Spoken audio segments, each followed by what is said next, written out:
ഒരു കാര്യത്തിനും ശ്രദ്ധ കിട്ടുന്നില്ലെന്ന് തോന്നുന്നുണ്ടോ എപ്പോഴെങ്കിലും? ശ്രദ്ധ എങ്ങനെ കൊണ്ടുവരണം, ശ്രദ്ധ എങ്ങനെ പിടിച്ചു നിർത്താൻ പറ്റുമെന്ന് ഒന്ന് നോക്കിയാലോ. എന്ന് വെച്ചാൽ നമ്മളൊരു കാര്യം ചെയ്തുകൊണ്ടിരിക്കുമ്പോൾ പല പല ചിന്തകൾ നമ്മുടെ മനസ്സിലേക്ക് കയറി വരും. ഉദാഹരണം, നമ്മൾ സോഷ്യൽ മീഡിയ നോക്കുന്ന സമയത്താണെങ്കിൽ തന്നെ നമുക്കിത് എങ്ങനെ സംഭവിച്ചെന്ന് ചോദിച്ചു. നമ്മളെല്ലാവരും ഈ പുതിയ യുഗത്തിൽ, സോഷ്യൽ മീഡിയ യുഗത്തിൽ ജീവിക്കുന്നവരാണ്. അപ്പോൾ സോഷ്യൽ മീഡിയ മൊബൈലിലൊക്കെ ഇങ്ങനെ സ്ക്രോൾ ചെയ്ത് നോക്കിക്കൊണ്ടിരിക്കുന്ന സമയത്ത് സ്ക്രോൾ ചെയ്ത് പെട്ടെന്ന് വിട്ട് അറ്റൻഷൻ സ്പാൻ പലപ്പോഴും നമുക്ക് 3-4 സെക്കൻഡ് ഒക്കെ ഉണ്ടാവാറുണ്ട്. അപ്പോൾ ഒരു കാര്യത്തിൽ നമുക്ക് ശ്രദ്ധ കിട്ടാതിരിക്കാൻ ഇതൊക്കെ ഒരു കാര്യമാണ്. ഇത് മാത്രമല്ല, ഇതടക്കമുള്ള കാര്യങ്ങൾ, പല കാര്യങ്ങളും നമുക്കൊരു ഘടകമായിട്ട് വന്നിട്ടുണ്ടെന്നുള്ള തന്നെയാണ് യാഥാർത്ഥ്യം. ഈ അറ്റൻഷൻ കുറവായിട്ടുള്ളവർക്ക്, പ്രത്യേകിച്ച് നമുക്കൊരു കാര്യത്തിൽ ശ്രദ്ധിക്കാൻ പറ്റുന്നില്ല, അല്ലെ കോൺസെൻട്രേറ്റ് ചെയ്യാൻ പറ്റുന്നില്ല എന്ന് പറയുന്നവർക്ക് ഉള്ള ഒരു അടിപൊളി ഒരു ടിപ്പ് പറഞ്ഞുതരാം. എന്ന് വെച്ചാൽ, ഇത് ചെയ്യുവാണെങ്കിൽ ഒന്നും വേണ്ട, 5 സെക്കൻഡ് മാത്രം ചെയ്താൽ മതി. 5 മുതൽ 6 സെക്കൻഡ് വരെ ചെയ്താൽ അപ്പം തന്നെ ആക്ഷൻ കിട്ടുമെന്നുള്ളതാണ്. എന്താണെന്നറിയോ? നമ്മുടെ ശ്വാസത്തിനെ നിരീക്ഷിച്ചാൽ മതി. ശ്വാസം എടുക്കുകയും വിടുകയും ചെയ്യുന്നതിനെ നിരീക്ഷിക്കുക എന്നുള്ളത് മാത്രമേ ഉള്ളൂ ഇക്കാര്യത്തിൽ ചെയ്യേണ്ടത്. എന്ന് വെച്ചാൽ, നമ്മുടെ ശ്വാസം ഉള്ളിലേക്ക് വലിച്ചിട്ട് തിരിച്ച് പുറത്തേക്ക് പോകുന്ന സമയത്ത് നമ്മൾ അതിനെ നിരീക്ഷിക്കുക. ആ ശ്വാസം അകത്തേക്ക് പോകുന്നതും പുറത്തേക്ക് വരുന്നതും നിരീക്ഷിക്കുക മാത്രം. അങ്ങനെ ചെയ്യുന്ന സമയത്ത് നമുക്ക് മൂക്കിന്റെ തുമ്പത്ത് നമ്മുടെ ശ്രദ്ധയെ കൊണ്ടുവരിക. ഒറ്റത്തവണ മാത്രം അങ്ങനെ ചെയ്താൽ മതി. ഒരു തവണ ശ്വാസം എടുക്കുക, ഒരു തവണ വിടുകയും ചെയ്യുന്ന സമയത്ത് നമ്മൾ ചെയ്യുവാണെങ്കിൽ ഏകദേശം 6 സെക്കൻഡോളം നമുക്കതിന് ആ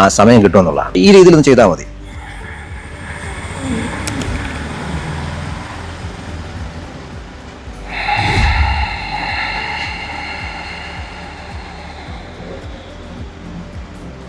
ഇങ്ങനെ ചെയ്യുമ്പോൾ നമുക്ക് 5 മുതൽ 6 സെക്കൻഡ് വരെ നമുക്ക് ആ ശ്വാസം ഉള്ളിലേക്ക് കയറി പോകുന്നു, ശ്വാസകോശത്തിൽ നിറയുന്നു. അതിനുശേഷം അതിനെ പിന്നെ പതുക്കെ പുറത്തേക്ക് വിടുന്നു. ഞാനിപ്പോൾ എടുത്ത് ഒരു 5 മുതൽ 6 സെക്കൻഡ് വരെ ഉണ്ടാവും. ഇതിങ്ങനെ നമ്മൾ യാത്ര ചെയ്യുമ്പോഴാണെങ്കിലും, ഡ്രൈവ് ചെയ്യുമ്പോഴാണെങ്കിലും, അതേപോലെ തന്നെ ഭക്ഷണം കഴിക്കുമ്പോഴാണെങ്കിലും, കുളിക്കുമ്പോഴോ ടോയ്ലറ്റിലേക്ക് ഇരിക്കുമ്പോഴൊക്കെ ആണെങ്കിലും, എവിടെ വെച്ച് വേണമെങ്കിലും പ്രാക്ടീസ് ചെയ്യാവുന്നതാണ്. ഇത് ഈ ഒരു തവണ നമ്മൾ ഇങ്ങനെ ചെയ്ത് നമുക്കത് ചെയ്യാൻ സാധിക്കുന്നുണ്ടെന്ന് ബോധ്യപ്പെട്ടാണ് 6 സെക്കൻഡ് നമ്മുടെ അറ്റൻഷൻ നമുക്ക് പിടിച്ചു നിർത്താൻ സാധിക്കുന്നുണ്ടെന്നുള്ള വലിയ കാര്യമാണ്. പിന്നെ അത് 1 എന്നുള്ളത് 2 ആക്കുക, 3 ആക്കുക, 4 ആക്കുക, അങ്ങനെ കൂട്ടിക്കൊണ്ടിരിക്കുക. അങ്ങനെ ഒരു 4-5 തവണ ദിവസം ഇതിനെ പ്രാക്ടീസ് ചെയ്യാൻ ശ്രമിച്ചു നോക്കി. ഒരു തവണ ഒരു 2-3 പ്രാവശ്യം വെച്ചിട്ട് 4-5 തവണ ദിവസത്തിൽ ഇത് പ്രാക്ടീസ് ചെയ്യാൻ ശ്രമിച്ചാൽ നമ്മൾ ആഗ്രഹിക്കുമ്പോഴൊക്കെ നമുക്ക് നമ്മുടെ ശ്രദ്ധയെ കൊണ്ടുവരാൻ സാധിക്കും. ഇനി നിങ്ങൾക്ക് ടെൻഷൻ കൂടുതലായിരിക്കുന്ന സമയമാണ് കൂടിക്കുക, ടെൻഷനോ സ്ട്രെസ്സോ ഒക്കെ കൂടുതലായിരിക്കുന്ന സമയമാണെങ്കിലും ഈ ടെക്നിക്ക് ഒന്ന് പരീക്ഷിച്ച് നോക്കിക്കോളൂ. അതായത് ശ്വാസം ഉള്ളിലേക്ക് എടുക്കുക,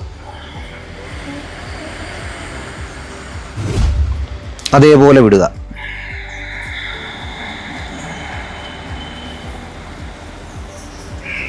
ആദ്യത്തെ തവണ ചെയ്യുമ്പോൾ തന്നെ നമ്മൾ ടെൻഷനോ സ്ട്രെസ്സോ ആയിട്ടിരിക്കുകയാണെങ്കിൽ 50% കൂടുതൽ അതിന് വ്യത്യാസം വരും. ഈ ടെക്നിക്ക് ഇന്ന് തന്നെ പരീക്ഷിച്ച് നോക്കിക്കോളൂ. സക്സസ് ആവും, ഒരു സംശയം വേണം. Thank you.